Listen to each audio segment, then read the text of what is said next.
जय श्री राम भक्तों स्वागत है आपका हमारा चैनल देववाणी में। भक्तों, आपको हमारी कथाएं कैसी लगती हैं हमें कमेंट करके ज़रूर बताएं। भक्तों, हमारी कथाओं को लाइक अधिक से अधिक करें, इन्हें शेयर करें और हमारे चैनल को अधिक से अधिक सब्सक्राइब करें। भक्तों, आपसे एक गुजारिश है, हमें इंस्टाग्राम पर फॉलो करें जिसका लिंक डिस्क्रिप्शन में दिया गया है। तो चलिए शुरू करते हैं आज की कथा। जय श्री राम दोस्तों, ये कथा बहुत ही सुंदर है। गौर से सुनिएगा और अपनी राय कमेंट के रूप में अवश्य दीजिएगा। चलिए कथा की ओर चलते हैं। आज की कथा है सांप बना साधु का शिष्य और एक नागिन। आइए कथा श्रवण करें। बहुत समय पहले की बात है। एक घना जंगल था। उस जंगल में एक पहाड़ पर साधुओं का एक आश्रम था।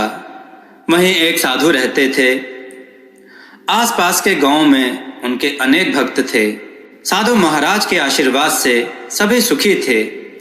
रोज सुबह से शाम तक आश्रम में खूब भीड़ लगी रहती थी, मानो एक मेला लगा हो। सैकड़ों भक्त और शिष्य साधु महाराज के दर्शन के लिए आते थे। आश्रम में हमेशा भजन कीर्तन पूजा पाठ होता रहता था। एक दिन कहीं से एक जहरीला सांप आया। वह आश्रम के पास रुक गया। रास्ते के किनारे पर नीम का एक बड़ा सा पेड़ था। उसी में वह रहने लगा।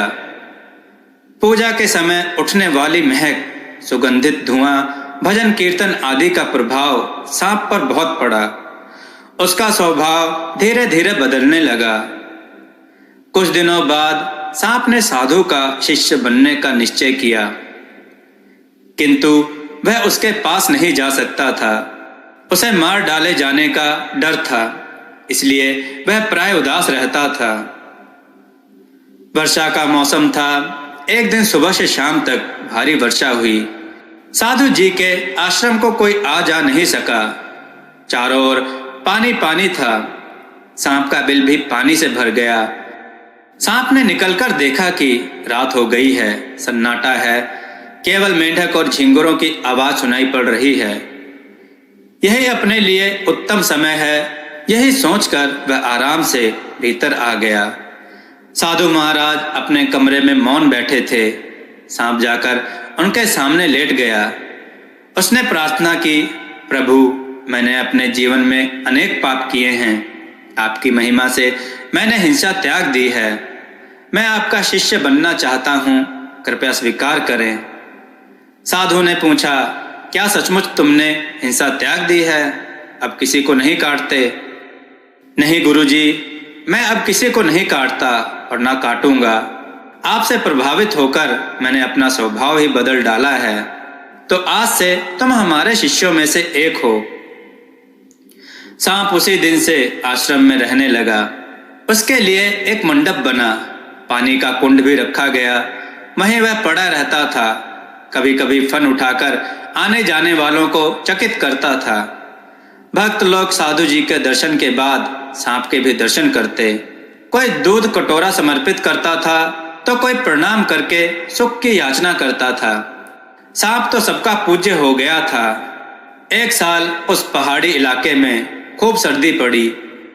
पशु पक्षी और सरीसृप सर्दी के मारे विकल हो उठे। कहीं से भटककर रात के समय एक नागिन आश्रम में घुस गई। सर्पराज ने अपनी जाति की बू पाकर फन उठाया। नागिन समीप आ गई। यह आश्रम है, यहाँ तुम कैसे घुस आई? भागो जल्दी, सर्पराज कड़क कर बोले। नागिन बोली, देखो बाहर कितनी ठंड पड़ रही है। मैं भी तो तुम्हारी जाति की ही हूँ। मेरे लिए थोड़ी जगह यहाँ बना दो। सर्पराज नागिन के दुष्ट स्वभाव से परिचित थे। उसे मार मार कर भगाने लगे। सर्पराज से निराश होकर नागिन सीधे साधु जी के पास गई और आश्रम में रहने की प्रार्थना की। साधु बड़े दयालु थे। उन्होंने उसे वहां रहने की अनुमति दे दी। उसके लिए भी उन्होंने एक अलग मंडप बनवा दिया। वह दिन रात मंडप में रहती और सब कुछ चुपचाप देखती रहती। हजारों भक्त रोज आया करते थे, साधु महाराज के दर्शन करते थे। नागिन के पास वाले मंडप पर सांप को फूल चढ़ाते थे। कोई चंदन छिड़कता था तो कोई दूध पिलाता था। किंतु नागिन की तरफ ना कोई भूल से नजर डालता था और ना कोई उसके पास जाता था। नागिन जलने लगी। उसने सोचा, मेरे पास कोई क्यों नहीं आता? नाग की पूजा सभी करते हैं, इसके पीछे जरूर कोई रहस्य है। शायद साधु ने मना किया है। क्या करूं मैं?